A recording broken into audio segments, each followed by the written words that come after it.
One really easy way to get more houseplants is to divide. Now this is a calathea. A lot of forest floor plants are like this, and you can see when I'm pulling it up, and now I've got quite a few crowns. I've got 1, 2, 3, 4 crowns there. So what I really want to do, it's quite rough and ready, is get these crowns released. I'm getting them with my hands, pulling that out. There you go, got that lovely root on it. And I know it looks harsh, but these are tough little plants. And you can see I've got a decent crown there. A little bit similar to how you divide herbaceous plants, really. I've got a peat-free compost mixed with a bit of loam and a bit of comfrey pellet. I'm going to pop that in there. And as always, get my roots nice and tucked down.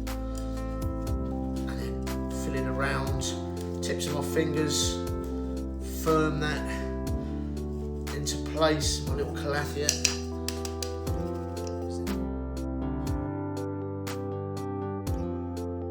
The next houseplant propagation I'm going to show you is actually a plant that I've been growing outside that I'm going to bring in. It's one of my seasonal plants, or summer bedding plants, the good old Pedagonia, and that's been in a pot out there all through the summer, flowering away for me. But rather than throw it away, I can actually grow this as a houseplant if I take cuttings of it from this point on. So I've got quite a chunky piece there, as you can see. And what I'm going to do now is first thing I'm going to do is get rid of the flower.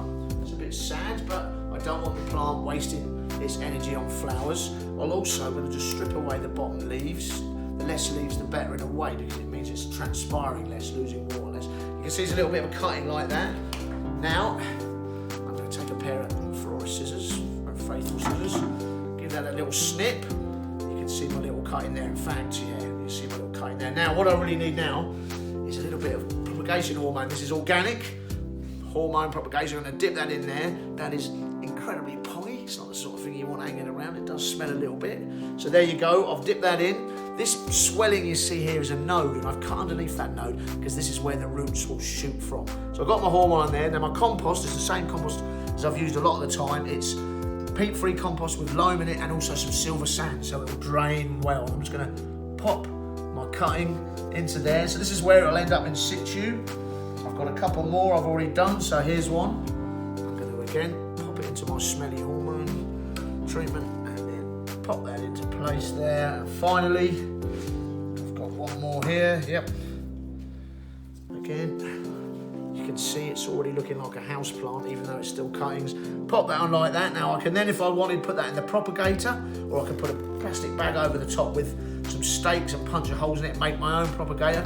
Give that a tap off. And there, from the outside to the inside, the Pelargonium summer bedding to a Pelargonium, it's a mouthful houseplant.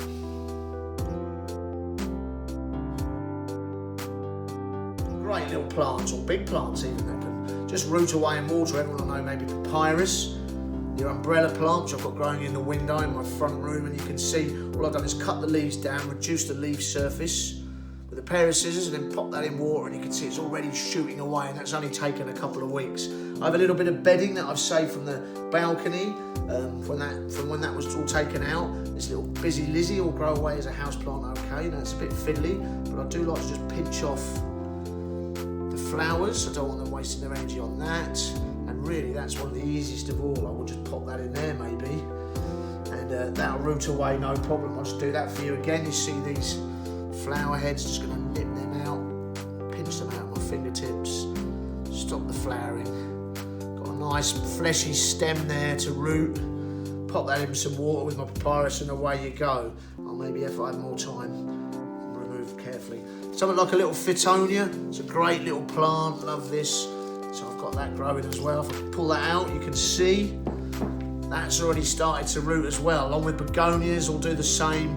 Just pop them in a bit of water, and then when I'm happy, when that plastic pot, I like to use a clear plastic pot, when that's full of root, I mean really full of root, I'll pop them into a pot with some decent peat-free compost and a little bit of comfrey pellet or other organic fertiliser, and there you go. You can't get cheaper than that. And also it kind of means if I wanted, I could have a nice mixed pot. I've got my papyrus coming out, my Pedagonia trailing, and my busy Lizzie's giving me a bit of colour, so you've got your own little garden in a pot there. Very easy to do.